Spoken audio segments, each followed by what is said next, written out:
എൻ്റെ പ്രിയ സുഹൃത്തുക്കളെ, പലപ്പോഴും ഞാൻ ആലോചിച്ചു പോകുന്ന ഒരു പ്രധാനപ്പെട്ട കാര്യം എന്താ വെച്ച് കഴിഞ്ഞാൽ, നാട്ടുകാർക്ക് എന്തൊരു പ്രശ്നമാണെന്നേ. ഒന്നാമത് ഈ പിന്നാലെ നടന്ന് വീഡിയോ എടുക്കുന്ന ആൾക്കാർ ചില ചോദ്യങ്ങളൊക്കെ ചോദിക്കുന്നത്. അനുമോളുടെ കല്യാണം കഴിഞ്ഞു, നമുക്ക് എല്ലാവർക്കും അറിയാം.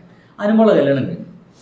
അനുമോളും കഴിഞ്ഞ ബിഗ് ബോസിൽ അനുമോളും ആരെങ്കിലും തമ്മിൽ ഒരു ഒരു ഒരു ലവിൻ്റെ ട്രാക്ക് ബിഗ് ബോസിൽ ഉണ്ടാക്കിയിട്ടുണ്ടെങ്കിൽ അത് അനുമോളും ഈ പറയുന്ന ഈ ചെങ്ങാതിയും കൂടിയിട്ടാണ്. അനീഷ് ബ്രോയും അനുമോളും തമ്മിലാണ് ലവ് ട്രാക്ക് പിടിച്ചത്. അത് ഗെയിം സ്ട്രാറ്റജിയാണ്, ഒരു സംശയമില്ല.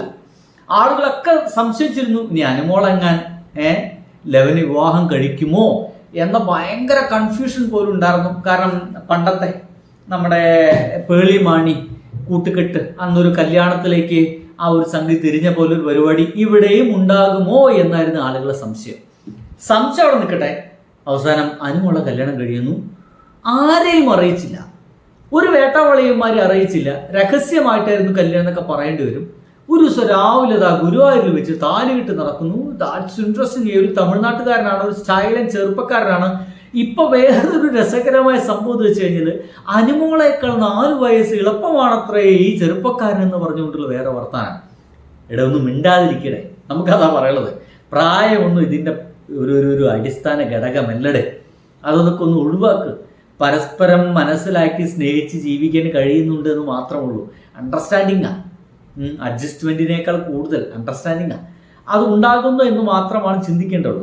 സംഗതിയോടെ കിടക്കട്ടെ. ഇപ്പോ അനീഷിനെ ഉപദ്രവിക്കാൻ വേണ്ടി തിരിഞ്ഞിട്ടുണ്ട്. എങ്ങനെയെങ്കിലും ഇപ്പൊ ഈ സോഷ്യൽ മീഡിയയ്ക്ക് എങ്ങനെയെങ്കിലും ഈ അനുമോളുടെ വിവാഹം അങ്ങോട്ട് തകർക്കണം, അവരെ ദാമ്പത്യ ജീവിതം തകർക്കണം.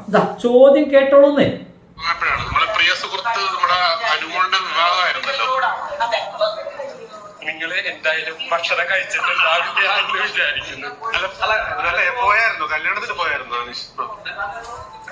കേട്ടാ, എല്ലാവിധ ആശംസകളും അനുമോൾക്ക്, എല്ലാവിധ ആശംസകളും നേരാണ്.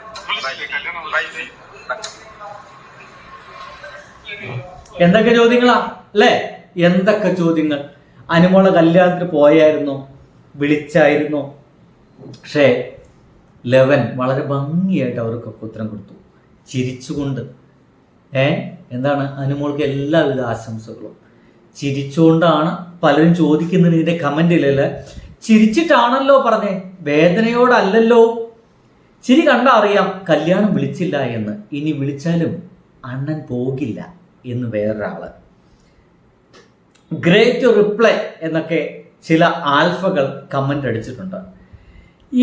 അവൾ പോരാ, ഇവന് നല്ല കുട്ടി വരുമെന്ന് വേറൊരു കമന്റ്. അതായത് ഈ കമന്റ് അടിക്കുന്ന പല ആളുകളും പ്രതീക്ഷിച്ചിരുന്നത് അനുമോൾ ഈ അനീഷിനെ കല്യാണം കഴിക്കുമെന്നാണ്. എന്നൊക്കെ എഴുതി വെച്ച ആൾക്കാരുണ്ട്. അനീഷ്, അനുമോൾ, കൊള്ളാം, നല്ല ചേർച്ചയുണ്ട്, പേരിലും അപാരമായ ചേർച്ച എന്നൊക്കെ എഴുതി വെച്ച കുറെ ആളുകളൊക്കെ ഉണ്ട് എന്നതാണ്. ഒരു മനുഷ്യൻ വൃത്തിയായിട്ട് വെച്ചിട്ടുണ്ട്, അയാളെ ഒന്ന് വെറുതെ വിടടേ, ഒന്ന് വെറുതെ വിട്ടുകള.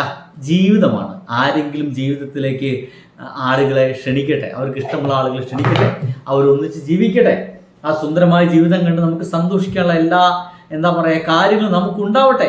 അതല്ലാതെ ഒരു മനുഷ്യനെ ഇങ്ങനെ അപമാനിക്കാൻ വേണ്ടി ഇറങ്ങിത്തിരിക്കുന്നത് അത്ര ശരിയായിട്ടുള്ളൊരു പരിപാടിയല്ല എന്നാണ് ആളുകളൊക്കെ പറയുന്നത്. എന്തായാലും അനുമോൾക്ക് വിവാഹ മംഗള ആശംസകൾ അനീഷ് നേർന്നിട്ടുണ്ട്. ഇതൊക്കെ മതി. അതിനപ്പുറത്തേക്ക് എൻ്റെ പൊന്നു സുഹൃത്തുക്കളെ ആ കഥ കൊണ്ടുപോകല്ല. 2 പേര് ജീവിതം തുടങ്ങിയിട്ടുള്ളൂ. അതിലേക്ക് തീപ്പൊരിയായിട്ട് ഇമ്മാതിരി സാധനങ്ങളൊക്കെ കൊണ്ടിട്ട് കളയരുത്, നശിപ്പിക്കരുത്, നാരണക്കല്ല് പിടിപ്പിക്കരുത് എന്നർത്ഥം. ബൈ.